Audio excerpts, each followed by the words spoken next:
Salam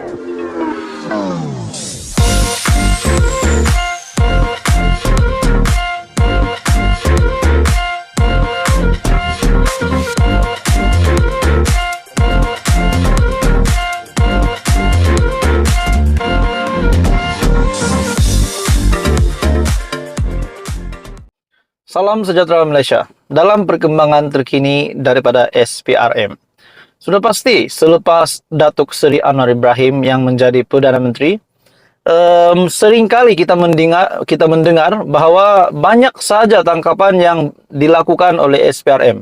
Reman sana sini, reman pemimpin, tangkap pemimpin, banyak jerung, buaya yang ditangkap, yang akhirnya terpalit dengan rasuah, yang akhirnya ditangkap dan didedahkan aktiviti ataupun kelakuan keji mereka berkaitan dengan rasuah.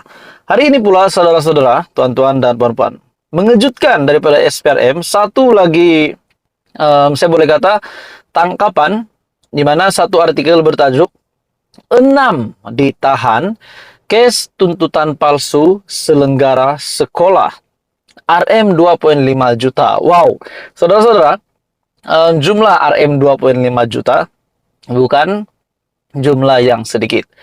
Dalam artikel ini, daripada Sinar Harian, Suruhanjaya Pencegahan Rasuah Malaysia menahan 6 individu secara berasingan kerana disyaki mengemukakan tuntutan bayaran palsu bagi kerja-kerja penyelenggaraan dan pembaikan kemudahan sekolah di Selangor.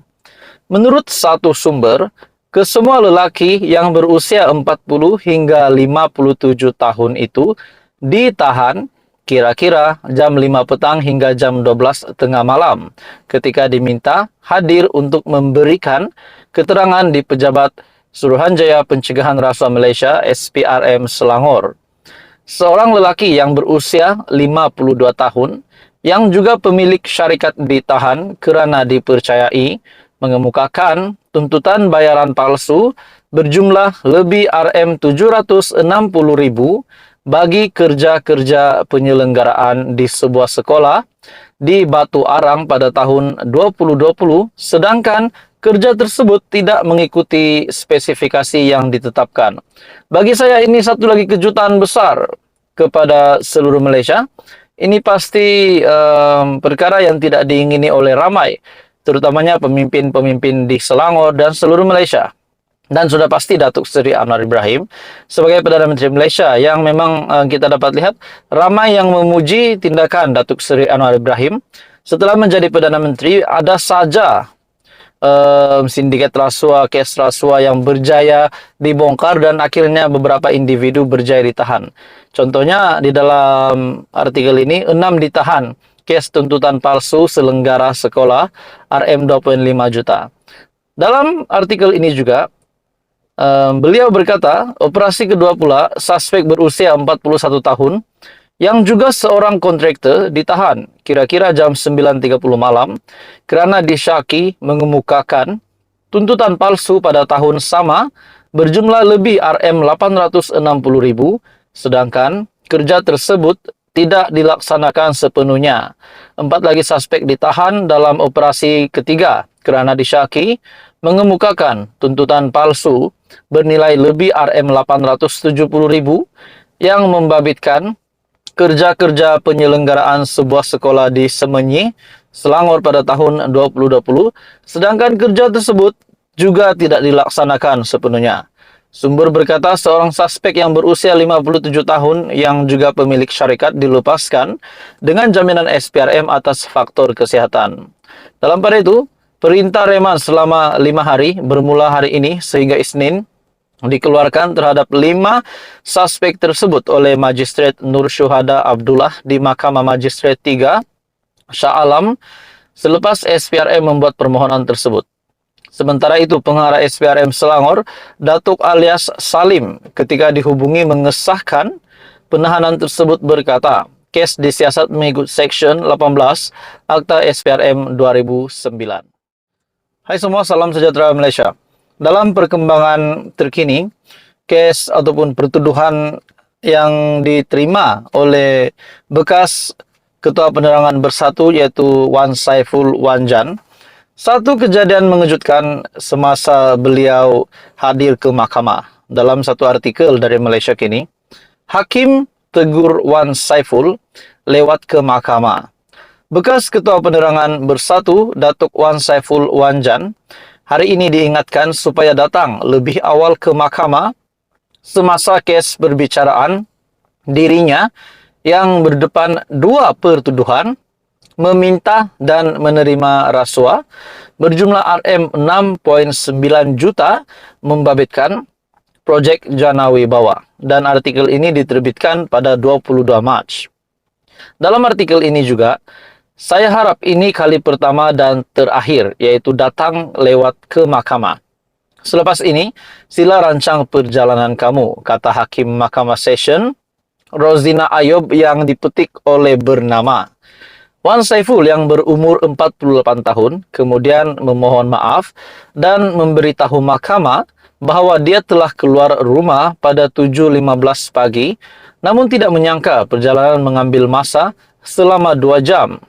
Semasa sebutan kes kali pertama, hari ini, peguam yang mewakili Wan Saiful Wanjan, Rosal Azimin Ahmad berkata, pihaknya akan mengemukakan representasi membabitkan dua pertuduhan itu.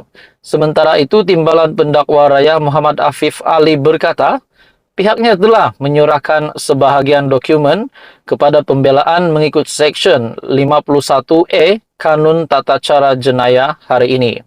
Bagaimanapun, sebahagian lagi dokumen-dokumen lain seperti dokumen bank dan dokumen Suruhanjaya Syarikat Malaysia SSM akan diserahkan nanti. Oleh itu, pihak kami mohon masa untuk mendapatkan dokumen asal daripada bank. Mahkamah kemudian menetapkan 8 Mei untuk sebutan semula kes. Jadi bagi saya ini satu keputusan mahkamah yang menggemparkan seluruh kepimpinan Bersatu dan Perikatan Nasional. Wan Saiful mengaku tidak bersalah atas dua pertuduhan tersebut di hadapan Hakim Mahkamah Session Azura Alwi.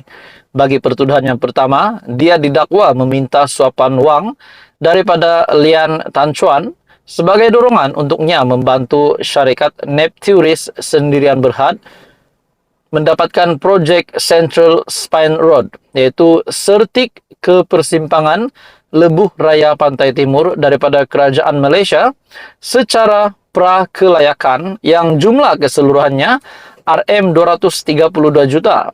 Wan Saiful juga dituduh menerima bagi dirinya suapan wang tunai berjumlah RM6.9 juta melalui akaun CIMB Bank Berhad milik syarikatnya WSA Advisory Group Sendirian Berhad daripada akaun Maybank Islamic Berhad milik syarikat Nepturis Sendirian Berhad sebagai upah untuk membantu syarikat Nepturis mendapatkan surat setuju terima bagi projek tersebut.